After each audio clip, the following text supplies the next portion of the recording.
अलैकुम वरहमतुल्लाहि वबरकातुहू। रब्बि इश्रह ली सदरी वयस्सिर ली अमरी वहलुल उक़दतम मिन लिसानी यफ़क़हू क़ौली। सूरह निसा की आयत नंबर 12 के साथ हाज़िर हूँ। पिछली आयत में सूरह निसा की आयत नंबर 11 में हमने डिटेल ज़िक्र किया था असल और फ़रा का, यानी असल जो कि माँ बाप हैं और फ़रा यानी शाखें जो है वो औलाद है। तो माँ बाप और औलाद के हिस्से का ज़िक्र हुआ था। अब इन आयत मुबारक में आयत नंबर 12 में अल्लाह तबारक व तआला ज़ौजैन के हुकूक़ के बारे में बात कर रहा है, जो कि विरासत में है। यानी विरासत में बीवी का क्या हिस्सा है शौहर की विरासत में, और शौहर का क्या हिस्सा है बीवी की विरासत में।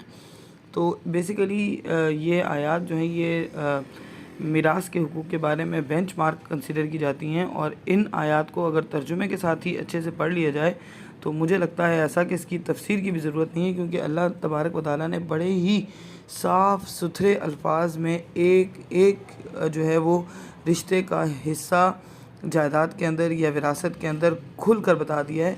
और अगर आपको इन हिस्सों की समझ आ जाती है तो मेरा नहीं ख्याल कि आपको परेशानी होगी इन हिस्सों को समझने में। खैर, फिर भी जहाँ पर ज़रूरत पड़ी तो हम उसको और अच्छे से एलाबरेट करेंगे। अल्लाह तबारक व तआला इरशाद फरमाता है वलकुम निस्फु, और तुम्हारे लिए निस्फ यानी आधा है, माँ उसमें से तरह का जो छोड़ा अज़वाजुकुम तुम्हारी औरतों ने यानी तुम्हारी बीवी ने, इल्लम यकुल लहुन्ना वलद, अगर उसकी कोई औलाद नहीं। यानी उसकी औलाद का मतलब है कि ना ही उस शौहर से कोई औलाद है और ना ही उसके पहले किसी शौहर से कोई औलाद है। हो सकता है उसकी दूसरी शादी हो और उसके पिछले शौहर से भी कोई बच्चे हों या एक बच्चा हो। तो अगर उसकी किसी तरह से मुतलकन कोई औलाद नहीं है, यानी किसी भी शादी से, ना पहली शादी से ना दूसरी शादी से, या एक ही शादी हुई थी उससे भी उसकी कोई औलाद नहीं है, तो फिर मर्द के लिए निस्फ यानी आधा हिस्सा है उस जायदाद में से, उस विरासत में से जो बीवी छोड़कर मर गई है। फ़इन कान लहुन्ना वलदुन, अब कंडीशन आ गई। पहले तो था कि अगर औलाद सिरे से है ही नहीं तो फिर मर्द को जो है वो आधा हिस्सा मिलेगा बीवी की जायदाद में से, बीवी की विरासत में से। लेकिन अब कंडीशन आती है इन कान लहुन्ना वलदुन, अगर उसके लिए औलाद है, अगर बीवी की कोई औलाद है, चाहे वो तुमसे यानी इसी शौहर से है या वो पीछे पहले से शादीशुदा थी और वहाँ से बच्चा लेके आई है साथ में, या नहीं भी लेके आई, बच्चा उसके साथ नहीं भी रह रहा, तब भी जायदाद में हिस्सा उसका बनता है। उस हक़ को कोई नहीं मार सकता। अगर उसके लिए औलाद है फ़लकुमुर रुबू, तो शौहर को मुखातिब करके इरशाद फरमाया जा रहा है बस तुम्हारे लिए रुबू यानी चौथा हिस्सा है। मिम्मा तरकना, जो उसमें से जो उसने छोड़ा, मिन बादी वसीयतिन यूसीन बिहा औ दैन, लेकिन वसीयत और कर्ज़ के बाद। जैसे कि हमने पहले भी जिक्र किया था कि अल्लाह तबारक व तआला ताकीदन बार बार इस बात को इरशाद फरमा रहे हैं कि जो भी हिस्से, जो भी बखिए होंगे वो सारे के सारे जो हैं वो वसीयत और कर्ज़ के बाद होंगे।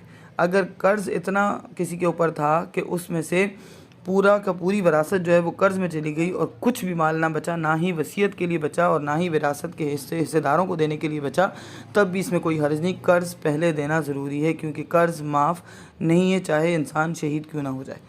तो इसी तरह से अगर कर्ज़ में से कुछ पैसा बच जाता है तो पहले उसकी वसीयत को पूरा किया जाएगा, और अगर बच जाता है फिर जाके हिस्से किए जाएंगे। जब तक वसीयत और कर्ज़ पूरा नहीं होता तब तक हिस्सों की तरफ बात नहीं आएगी। इसी तरह से आगे अल्लाह तबारक व तआला, अभी अल्लाह ने मर्द के हिस्से के बारे में बात की थी, अब यहाँ आगे अल्लाह तबारक व तआला उसी सेम आयत में, उसी सेम वर्स के अंदर जो है वो औरत के हुकूक़ को बयान कर रहे हैं जायदाद के अंदर कि वलहुन्ना रुबू, यानी उन औरतों के लिए रुबू यानी चौथा हिस्सा है, मिम्मा तरकतुम, जो तुमने छोड़ा। यानी अगर जो मर्द है अगर वो फौत हो गया तो औरत के लिए, उसकी बीवी के लिए जो है वो चौथा हिस्सा है। इल्लम यकुल लकुम वलद, अगर तुमने कोई औलाद नहीं छोड़ी। यहाँ मुतलकन मर्द की औलाद का जिक्र है, चाहे वो उसी औरत से हो, चाहे वो उसकी किसी और बीवी से हो, चाहे वो उस बीवी को पहले डिवोर्स दे चुका हो, उसमें से कोई औलाद हो, या फिर जो है वो चाहे जिस भी फॉर्म में उसकी औलाद हो। लेकिन अगर उस मर्द की कोई औलाद है, यानी अल्लाह उस मर्द को मुखातिब करके फरमा रहा है कि अगर तुम्हारी कोई औलाद है तो फिर तुम्हारी बीवी को जो है वो, अगर तुम्हारी कोई औलाद नहीं है तो तुम्हारी बीवी को चौथा हिस्सा मिलेगा। फ़इन कान लकुम वलदुन, और अगर तुम्हारे लिए औलाद है, चाहे इसी बीवी से है, चाहे पीछे किसी बीवी से थी, या जो है वो शादी की हुई है, हिडन थी, छुपाई हुई थी और बताया हुआ नहीं था किसी को, लेकिन उसकी औलाद है, तो उसको हिस्सा ज़रूर मिलेगा, हिस्से से औलाद महरूम नहीं होगी। तो अगर तुम्हारी कोई औलाद है फ़लाहुन्ना सुमन, तो उस औरत के लिए हुन्ना का यहाँ पर सीगा जो इस्तेमाल हुआ है वो it is going back to the women, यानी उसी औरत की तरफ जा रहा है कि उस औरत के लिए फिर यानी उस बीवी के लिए फिर सुमन यानी 8वां हिस्सा, चौथे को डबल कर लें। औलाद नहीं है तो चौथा है, और अगर औलाद है तो फिर 8वां यानी 4 को डबल कर दिया। मिम्मा तरक तुम, जो कुछ तुमने छोड़ा, मिम्बादी वसीयतिन, वसीयत के बाद, तूसूना बिहा, जो तुमने की, औदैन या कर्ज। तो अब यहाँ पर जो है वो तफसीलन बयान आ गया, तूसूना बिहा औदैन यानी कर्ज़ के बाद जो है वो वसीयत करने के बाद जो है वो जो बच गया माल उसमें से विरासत मिलेगी। वइन कान रजुल यूरसु कलारतन, और अगर मर्द जो है उस वो जो जिसकी मिरास है, यूरसु यानी जिसकी मिरास है, कलालतन बिल्कुल तने तनहा है, यानी ना उसका कोई असल है, यानी ना माँ बाप हैं, ना ही फ़रा है, यानी ना तो शाखें उसकी, यानी औलाद भी नहीं है, माँ बाप भी नहीं है, औलाद भी नहीं है, शादीशुदा नहीं था, ये शादीशुदा था लेकिन बच्चे नहीं हुए, बीवी का इंतकाल पहले ही हो गया उससे, अब कोई भी सराउंडिंग में नहीं है, सिर्फ वो अकेला था, उसकी डेथ हो गई। अब इमरातुन, इसी तरह से कोई औरत ऐसी जो कि बिल्कुल कलाला थी, यानी अकेली थी, तनहा थी, ना कोई माँ बाप थे, ना कोई औलाद थी। अब उसका क्या हुक्म है, वलहु अखुन और उख्तुन, लेकिन उसका कोई भाई या उसकी कोई बहन है, फ़लिकुल्लि वाहिद मिनहुम अस्सुदुस, तो उसमें से यानी जो माल उसने छोड़ा उसमें से उनमें से हर एक के लिए छठा हिस्सा है, यानी 6th पार्ट जो है वो उस एक भाई या एक बहन है तो उनको मिलेगा छठा हिस्सा। ठीक है, तो ये जो छठा हिस्सा, ये जो कलाला के हुक्म हैं, ये बड़े इस तरह के हैं कि इसमें अखियाफ़ी भाई बहन भाइयों का मैं थोड़ा सा आपको डिटेल में बताना चाहती हूँ कि बहन भाई जो होते हैं उनकी 3 किस्में इस्लाम में हैं। एक ऐनी बहन भाई, और दूसरे जो हैं वो अल्लाती या इल्लाती भी कहा जाता है कुछ रिवायत में उनको, और तीसरे जो है अखियाफ़ी। अब ऐनी और अल्लाती का हुक्म इस्लाम में भी, यानी कुरान के अंदर भी, इस्लाम के अंदर भी, और अरब की ट्रेडिशंस में भी जो ऐनी और अल्लाती हैं वो एक तरह की हैं, यानी उनका हुक्म सेम है, यानी बाप एक हो। ऐनी के तो माँ और बाप दोनों सेम होते हैं, लेकिन अल्लाती में बाप सेम होता है, माएँ अलग हो सकती हैं, लेकिन हुक्म दोनों का एक ही है, जायदाद में भी और बाकी तमाम मामलात में भी। लेकिन अखियाफ़ी वो बहन भाई होते हैं जो माँ की तरफ से होते हैं, यानी माँ सेम है, बाप अलग हैं। एक औरत थी, उसके बच्चे हुए, उसको फिर डिवोर्स हो गई या फिर वो बेवा हो गई और वो दूसरी शादी करती है, तो अब जो दूसरे शौहर से उसके बच्चे हैं, वो बच्चे और जो उसके पिछले शौहर वाले बच्चे हैं, ये दोनों बच्चों की माँ तो सेम है, तो वो अखियाफ़ी बहन भाई होते हैं। तो बेसिकली अल्लाह यहाँ पे अखियाफ़ी का हक़ बताना चाह रहा था, यानी वैसे जैसे मैंने आपको पीछे बताया था ना कि औरत का हक़ अल्लाह ने पहले बताया और मर्द का अल्लाह ताला ने बताया ही नहीं, क्योंकि वो अंडरस्टूड है। तो यहाँ पे भी अल्लाह ने ऐनी और अल्लाती का तो कन्फर्म है कि जो हिस्सा मिलेगा, लेकिन अखियाफ़ी का जो है वो एक अलग सिस्टम है, यानी लोग उसको क्या पता कंसीडर ही ना करें कि भाई ये तो भाई है ही नहीं, माँ एक है तो क्या फ़र्क पड़ता है, बाप तो अलग है, इस बाप का बेटा तो नहीं है ये। तो अखियाफ़ी को ताकीदन जिक्र किया गया है, बाकी जो है वो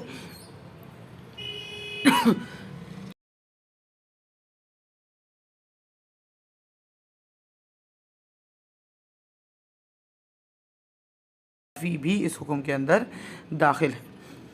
फ़इन कानू अक्सर मिन ज़ालिका, और अगर ज़्यादा हों, यानी अगर एक ही बहन और एक ही भाई है तो उनको सुदस मिलेगा, लेकिन अगर ज़्यादा हों इससे तो फ़हुम शुरका उफ़ुलूसी, तो वो सब के सब शरीक हैं 1/3 में, यानी वो 1/3 जो मखसूस है उनके लिए वो सब के सब उसमें शरीक हैं। उस 1/3 में से ही अगर 2 हैं उनको भी बटेगा, 3 हैं उनको भी बटेगा, 4 हैं, यानी उस 1/3 में से ही हर एक को 1/1 नहीं मिलेगा, उस 1/3 में से सब में इक्वली डिस्ट्रीब्यूशन होगा।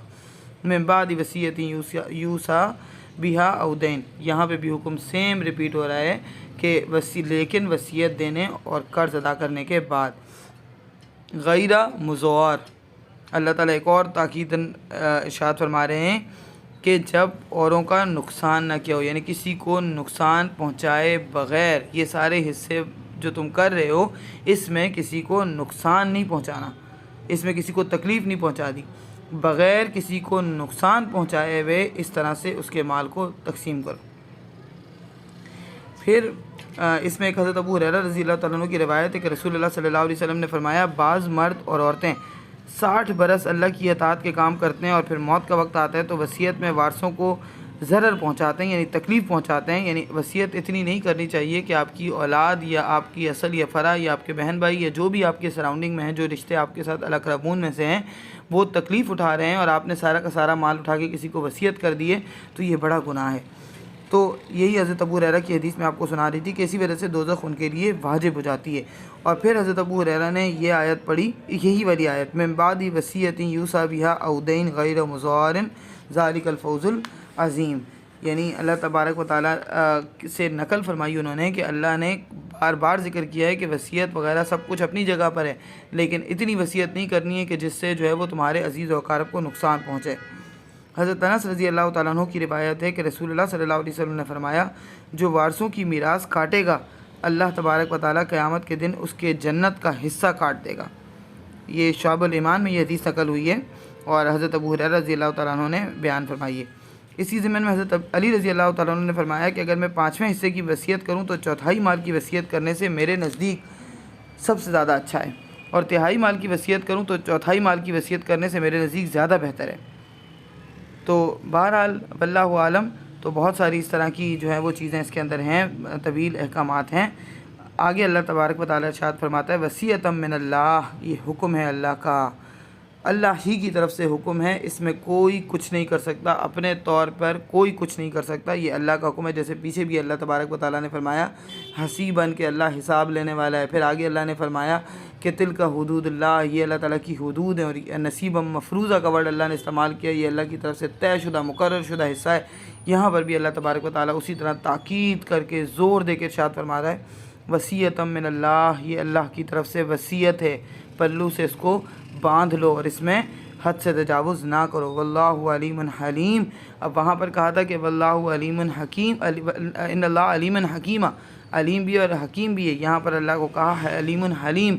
अलीम यानी ऑल नोइंग, सब कुछ जानने वाला है, और हलीम तहम्मुल और बुर्दबारी करने वाला है, यानी उसने सोच समझ के ये फ़ैसले मुकर्रर किए हैं, रैंडमली उसने कोई कानून नहीं बना लिया। तो उसके ऊपर अगर भरोसा है और अगर हम मुसलमान हैं, हमारा ईमान कामिल है, तो युमिनून बिल गैब, कुरान के अंदर सूरतुल बकरा के अंदर अल्लाह तबारक व तआला इरशाद फरमाता है युमिनून बिल गैब, के वो जो ईमान लाते हैं बगैर देखे हुए।